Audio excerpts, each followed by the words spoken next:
Hi guys, in today's episode we are going to be dealing with the icon of the skies, the Concorde.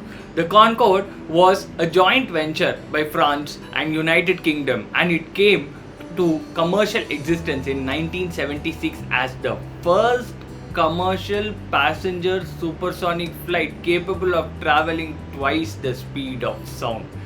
The first airways which used it were Air France and British Airways.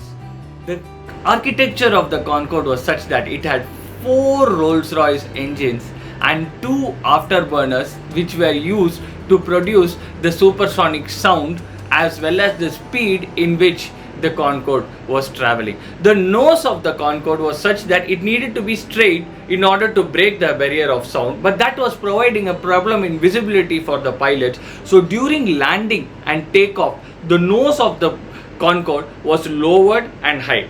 The initial speed of the Concorde was made to be 2.2 Mach, but then it was reduced to 2 Mach, which means it could travel at a speed of 1250 miles per hour.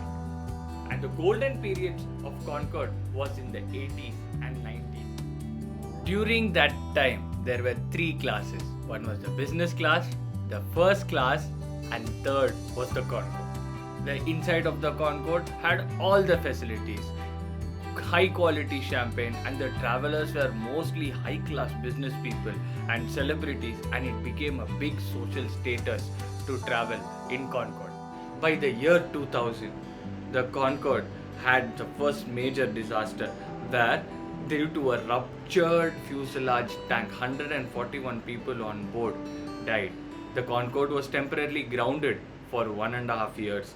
When they retrospectively saw what was happening in Concorde, they realized that Concorde was not making much money. Around only 14 commercial flights were there and 6 test flights were there. Due to high speeds, the sonic boom produced by the Concorde irritated the residents whenever it was flying over towns, causing it to be banned by many countries. Every time they were flying was 7,500 gallons of fuel were used, and the cost was very high, and passengers were slowly moving into the more modern luxury flights, as this flight had become 32 years old and it had the technology which was 30 years back. By the year October 2003, the Concorde was grounded. This Concorde was one step into the past as well as one step into the future. Do like, share and subscribe me for more interesting videos like this.